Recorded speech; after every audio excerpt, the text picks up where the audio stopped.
At sa balitang Bangsamoro, walang takas ang dalawang individual sa isinagawang operasyon ng mga otoridad sa Tawi-Tawi matapos itong mahulihan ng umano'y shabu.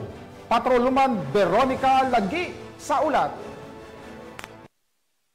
Arestado ang dalawang individual matapos makuhanan ng hinihinalang shabu sa barangay Tubig, Mampalang, Bonggao, Tawi-Tawi noong 11 ng Hunyo taong kasalukuyan.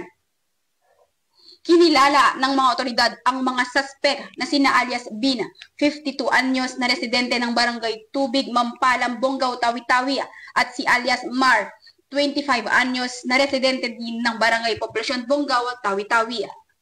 Naging matagumpay ang pagkakaaresto sa mga suspect dahil sa pinagsanib puwersa ng mga tauhan ng Bonggao Municipal Police Station at 145th Regional Mobile Force Company, Regional Mobile Force Battalion 14B at pagkakakumpiska ng 3 pirasong heat-sealed plastic transparent sachet na naglalaman ng pinaniniwalaang shabu, 1 piraso ng itim na coin purse at 1 piraso ng scratch paper.